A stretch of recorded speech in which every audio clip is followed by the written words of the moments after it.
Mitä ne on ne semmoiset lemppariruuat sitten?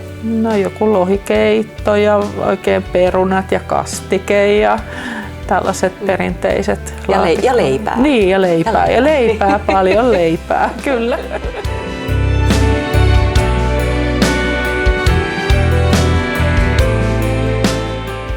On 4. paastonajan sunnuntai ja aiheena on elämänleipä.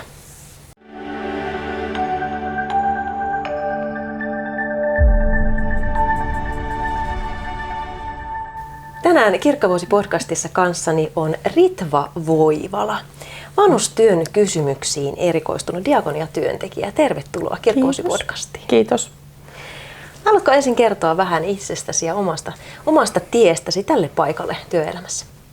No minä olen ollut lähihoitajana ensin 20 vuotta kotihoidossa Lopen kunnalla ja sitten kyllästyin siihen kauheeseen kiireeseen, mihin se kotihoitotyö niin kuin meni. Ja sitten ajattelin, että haluaisin opiskella jotain vielä, niin sitten pääsin opiskelemaan diakoniksi.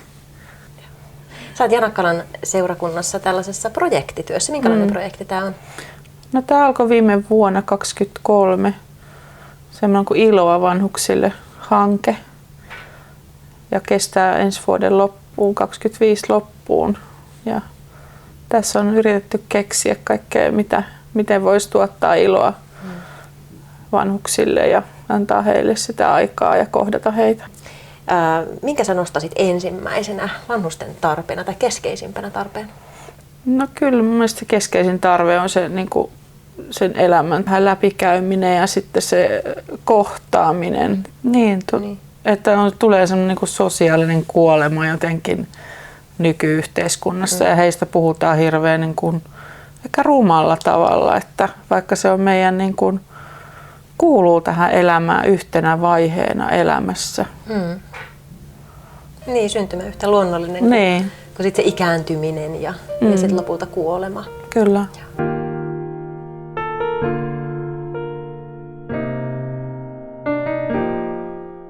Keskusteletko vanhusten kanssa kuolemasta? No kyllä, mä joskus keskustelen, että pelkääkö he kuolemaa ja mitä he ajattelee kuolemasta, mutta ei nyt hirveästi kuitenkaan, mutta jonkun verran. Että heilläkin keskeisempänä kysymyksenä on elämä enemmän kuin kuolema. Niin. Näkeekö Suomen vanhukset nälkää? On hyvin pienituloisia eläkeläisiä, he elää hyvin pienellä rahalla, että kyllä, ja heitä kyllä on tuolla niin kuin ruokajonoissa, että kyllä varmasti sellaisiakin on. Että, Kyllä se varmaan se ravitsemus, niin kun sä jäät yksin, se ei maistu ehkä sillä tavalla se ruoka ja ei ehkä kiinnitä siihen, niin kuin siihen terveelliseen ravintoon sillä lailla. Kun he tarvitsisivat, niin kun lihakset surkastuu, niin he tarvitsisivat sitä proteiinia ja sellaista niin kuin voita ja täysmaitoa ja niin kuin sellaista. Niin, että jos ajatellaan niin kuin vanhusten ravitsemusta, niin ongelmana on toisaalta köyhien vanhusten niin kuin rahalliset ongelmat, mutta toisaalta sitten tämmöinen niin kuin ruokahaluttomuus. Joo. Ja sitten en tiedä... Yksipuolinen ruoka. Niin, yksipuolinen ruoka. Et pullaa ja kahvia tai leipää ja kahvia. Et kun pitäisi syödä enemmän just jotain semmoista niin kuin proteiinipainotteista. Niin, joo. Törmäätkö tämmöiseen, että ei ole ruoanlaittotaitoa, että vaikka on kumppani kuollut, joka on tehnyt ruoan ja sitten itse jää jotenkin tyhjän päälle? On ne niin kuin yksinäiset miehet on semmoinen, se ikäluokka, mutta varmaan sekin on muuttumassa, mutta nyt nämä vielä on sellaisia. Niin tämän hetken 7-80-vuotiaista miehistä suuri osa ei ole elämässään kokkaillut. Niin, kyllä. Niin. Joo. Miten sä diakoniatyöntekijänä pystyt tukemaan tätä vanhusten niin kuin ravitsemuksellista puolta? No meillä on semmoisia yhdessä ollaan päiviä täällä Janakkalassa, jossa saadaan sitä kunnon lounas niin kuin edulliseen hintaan ja sitten tulee sitä yhteistä niin kuin sosiaalista kanssakäymistä, mikä silloin ruokakin maistuu paremmin. Että ruoan merkitys ei pelkästään se itse syöminen, vaan myös se sosiaalinen tapahtuma. Ja sitten laitetaan tarjolle jotain sellaista, mikä heidän ikäisilleen maistuisi. Niin, kyllä. Niin. Mitä ne on ne semmoiset lemppariruuat sitten? No joku lohikeitto ja oikein perunat ja kastike ja tällaiset perinteiset laatikot. Ja leipää. Niin, ja leipää. Ja leipää, paljon leipää, kyllä.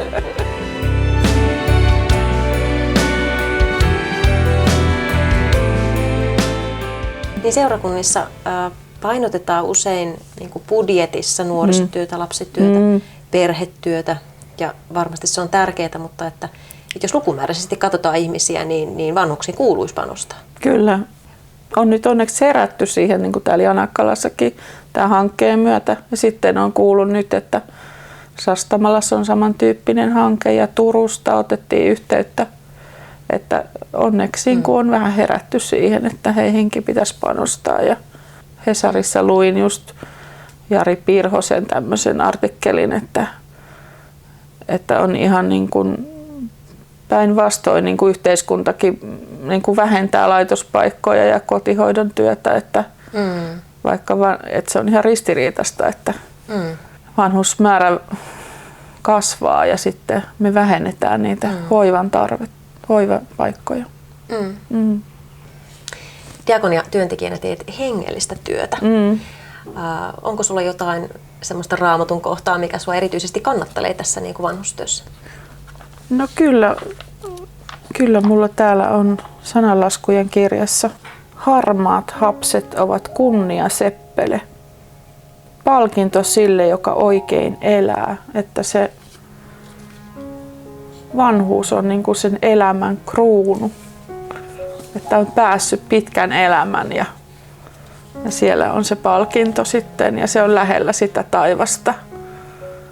Että pääsee sinne taivaan kotiin.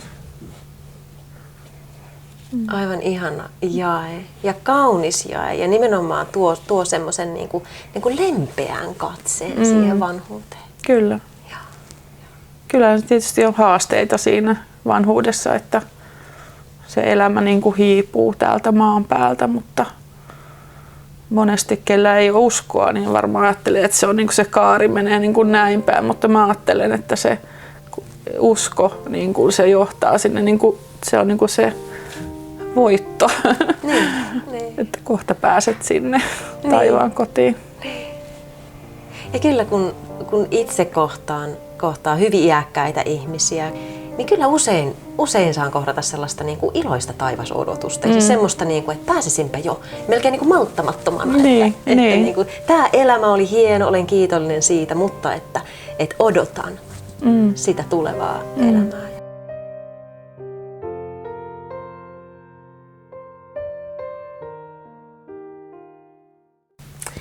Tämän päivän evankeliumiteksti on Johanneksen evankeliumista luvusta 6. Luen siitä katkelman.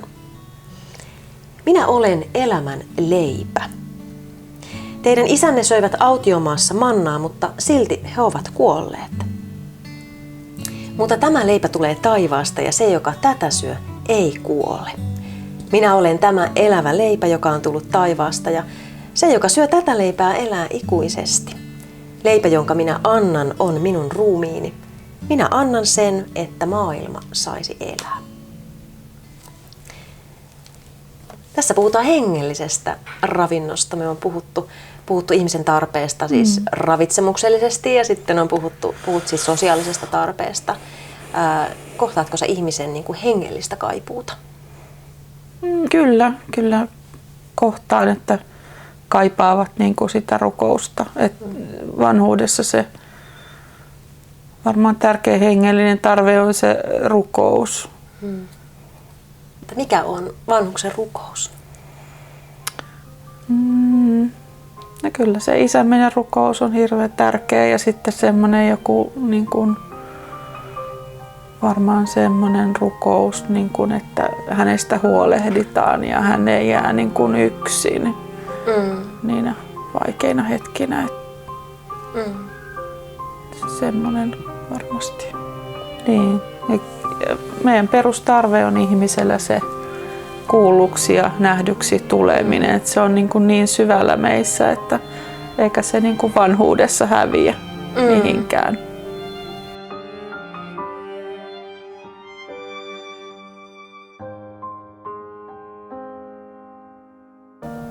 kosketuksen kaipuu myös varmasti.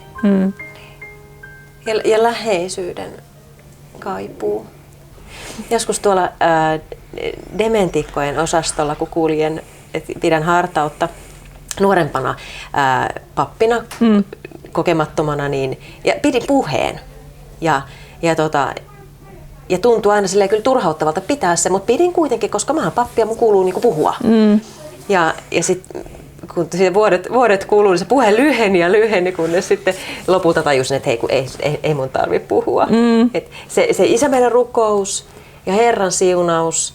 Ja kyllä mä Raamatun kohdan usein luen, mutta sitten se kosketus, että ihmisen niinku, että saatan niinku mennä. Ja korona-aika tätä inhottavasti katkaisi, kun ei saanut. Nyt mä huomaan, että laitoksissa niinku päästetään pappikin taas niinku jotenkin koskettamaan. Ja että se niinku kädestä se kiinni, kädestä pitäminen, kyllä, se on tärkeää. Joo. Et Jumalan siunausta sinulle tähän hetkeen, tähän päivään. Se katsekontakti ja se käsi. Joo, kyllä. Ja että sitten saa niinku mennä eteenpäin. Joo. En tiedä, voisiko kehittää jonkun semmoisen niinku konseptin, missä sitä kosketusta olisi enemmän. Et meillä vähän vierastetaan sitä. Kosketuskioski. Nimenomaan, joo. Tai sitäkin, en tiedä, onko työntekijöillä, onko siinä vaikka diakoniatyöntekijän koulutuksessa, niin onko kosketuksesta puhuttu ihmisen kehollisista tarpeista? Ei varmastikaan, että voisi niinku lisätä sitä. Tai että kun järjestetään niinku ikäihmisille toimintaa, että aika usein on tuolijumppaa, että saadaan niinku ihmisen kehoa vähän niinku liikkeelle, sitten panostetaan hyvään ruokaan tai ravitsemus ja on keskustelua, mutta että voisiko niinku luoda tilanteita, joissa oltaisikin fyysisesti lähekkäin tai tulisi se kosketus. Että olisi joku, tiedätkö, kättelyrinki, että ollaan. Ja totta kai ne pelottaa ne taudit edelleen monia ja moni ei edelleenkään kättele koronan jäljiltä. Mutta mä ajattelin, että se on ihmisen perustarve, siis se kosketetuksi tuleminen. Niin vaikka se olisi vaan se käsi, niin silti. Niin.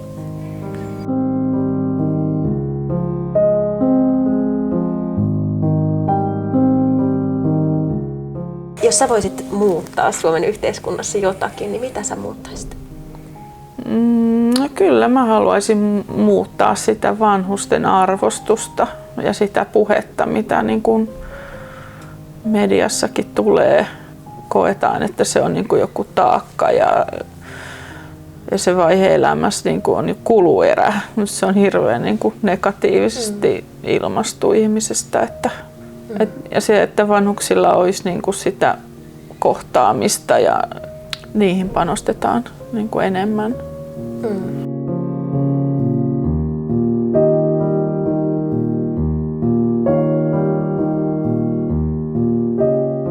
Sopiiko sulle, että rukoillaan tässä? Joo, kyllä.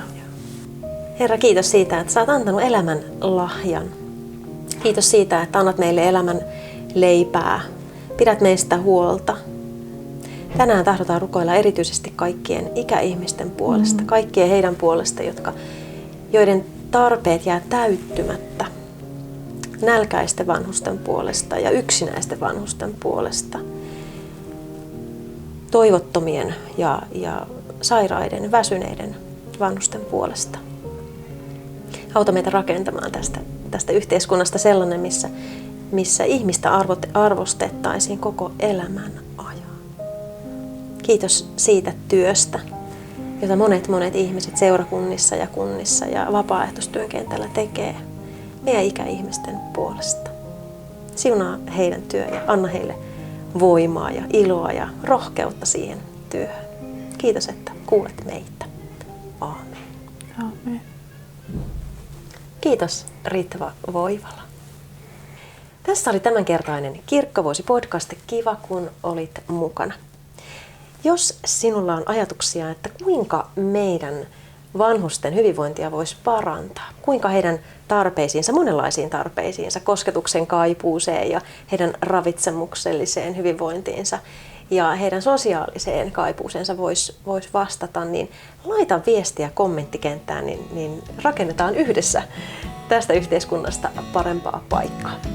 Ensi viikolla taas uusi aihe. Nähdään silloin. Moi!